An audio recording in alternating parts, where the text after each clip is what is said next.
Hey there, welcome to another episode of Making Myself.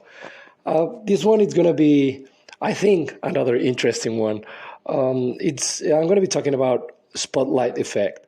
The spotlight effect comes when, like, it's interesting because everyone, we think that we are on the spot, right?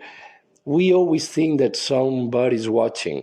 Well, at least for me, like we have this ego, right? Like because without us being conscious of the world, uh, there wouldn't be a world, right? So this kind of we're getting into the philosophy end, but if you thinking about it, right?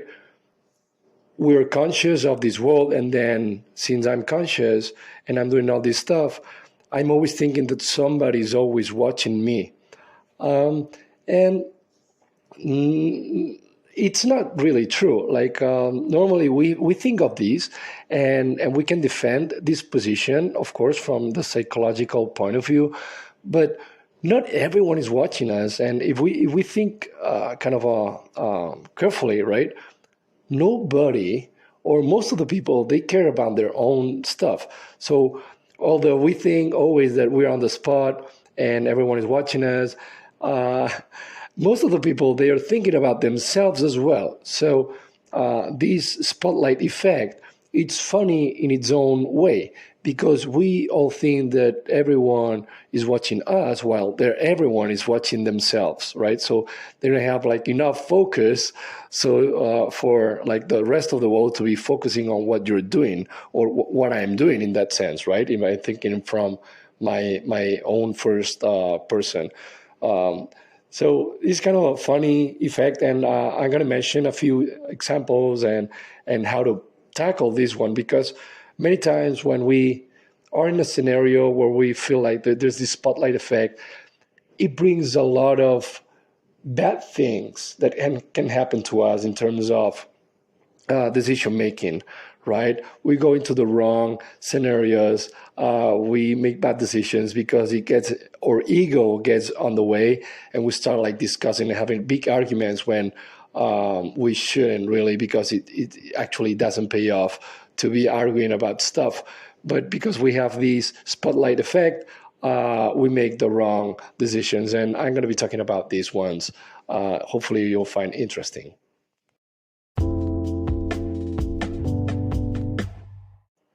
So this came to mind because one of the scenarios that I saw, it was watching this movie. It's called The Chef, from John Favreau. Really good movie. At least I really like it. And it's this at the beginning of the movie, there's this chef that is managing this restaurant, which there's another owner. Like the chef is not the owner of the restaurant, but there's this big shot guy from the internet that it's supposed to be criticizing the and giving reviews to the restaurant and the menu to the chef, and it's kind of a big. They make out of a big fuss, right? Because this person can just make or break this restaurant based on the opinion that he shares online, right? So, of course, the chef or everyone actually that is proud of their job and position and status, right? He wants to have a really good performance when this person comes and kind of critiques his food. And let's say that the outcome of the review for that menu is not in the best of the interest of the chef, and kind of he goes into this flight or fight mode, right? Like it's when this reptilian version of our brain takes over, and we don't think anymore. So he kind of jumps and starts cursing and having a big argument with that person that critiques his food, right? And most of cases normally when you enter into this scenario, you should avoid it because nothing good is going to be coming out of it, and we should avoid it. The tricky part is because it's the reptilian or the oldest version of our brain, right, that takes over. It's hard for us to cut this and identify it. And maybe you've been through this before, and you've been exposed to that feeling and sensation that you're being under attack, right? And that's why this flight or fight mode in our brain kind of takes over, and we start like arguing based on whatever it is. And then when we cool down, we kind of basically think that it was not even worth it. Like the effort and the outcome of this whole argument, it was more expensive in terms of the social currency and reputation for me than winning the argument. So there may be some things that we could use in terms of identifying if we're entering in this type of arguments, right? Like there are different cases. For instance, now it's kind of this seasonal, like this season during Christmas, right? Like there might be relatives that are not, you might not get along with every relative in your family, right? And sometimes it's hard because you cannot separate yourself from that people. You don't get along, and you start having some arguments because maybe of political issues or views, and you know within you that having these big discussions is not really going to help you. You're not going to change anyone's minds, and basically, if the situation escalates too much, it's even going to be like in detriment of your reputation, and there's nothing good that is going to come coming out of it. And we need to think through that. Hopefully we need to identify what are the subjectivity there, like the things that we can anchor that are realities, that everyone sees it the same way, versus subjective opinions that are always depending on who exposes those opinions. And having these arguments as objective as we can is going to help us a lot in identifying if we're entering in a realm or a scenario where the argument is going to not make a lot of sense. And it's also because we attach too much or egos to the outcome of this conversation, right?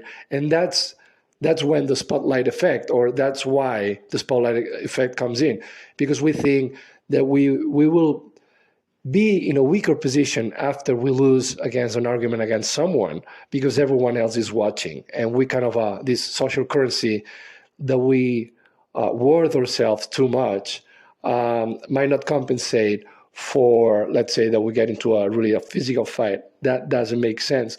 Our reputation goes down. Even if we win, it doesn't make sense in the long term, and it's not going to help us. For instance, like for couples, right?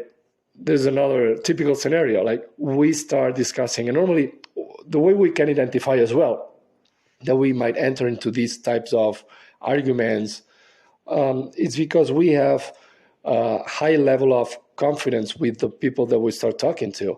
We trust them, or at least we have a high level of confidence, so we can speak our minds, right? And which is good. But sometimes these, because we have the barriers of conversing with a person lower, like we can speak ourselves, and sometimes we can also offend the other party, and they can take it as aggressive arguments or aggressive opinions.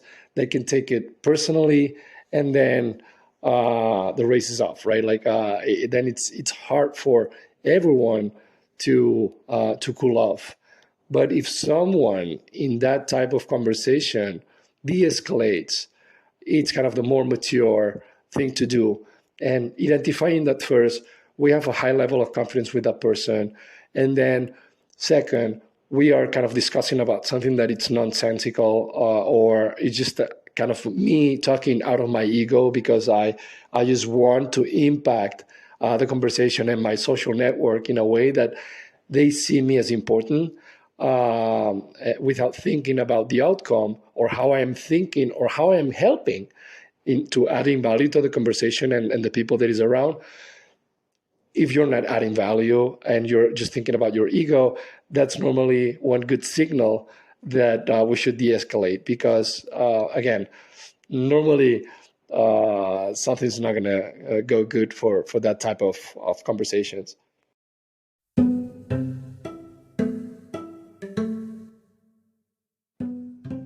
So remember, we're not as important as we think we are. Most of the people are not watching, and it's not going to matter. Maybe in a few minutes after we do whatever we do that we think is going to affect our ego and our social currency or status, um, within minutes, people will forget, most likely, um, if not hours or days, and for years, for sure. The importance of the outcome of that argument or that discussion is going to be really, really low. But some decisions that we do during this argument might also affect in a negative way in the long term, and we need to identify if that's actually is going to be is going to be a good outcome or a good trade-off. For instance, like no matter what, very few, I don't think of any from the top of my mind, but I don't think of any situation that might justify physical interaction or violence. Normally, it doesn't make a lot of sense. But of course, it depends on who starts the physical action. But like, if we enter or we feel that we're entering this flight or fight mode, like the normal thing, the smartest thing that we can do is kind of de-escalate. And we need to identify, okay, something's going on. I don't think it's worth it to keep on going through this path because it's really hard to change someone else's mind. We can always respect the other people's opinion, depending on the opinion as well. Of course, we don't need to agree, but it doesn't make sense escalating because of ego and status. Like status is a zero-sum game. So even if you win, someone else has to lose. And we want to play in games that add value for overall, for the whole, community. So if we feel like, okay, am I adding value to the conversation by making the points that I'm giving, and are those objective enough that everyone sees it from the perspective that I'm seeing it as well? Am I avoiding like subjectivity because this might change from different points of view, right? Like all these signs help us to have like better arguments and better discussions, which add value overall, and that will increase actually. The social currency that you have because you're adding value for the people that you are interacting with, and that's the most important things. We're made or broken by the type of relationships and the quality of the relationships that we have. So mostly, if we add value and we really care about our relationships and we try to add value for the people that is around us, then we kind of leave aside the spotlight effect, which is all about us, right? And I get it, because without ego, we wouldn't be ourselves. So we still need to care about ourselves, and we want to add value for the rest of us. Otherwise, if it wasn't because of our ego, we wouldn't be wanting to add value for the rest of the people, right?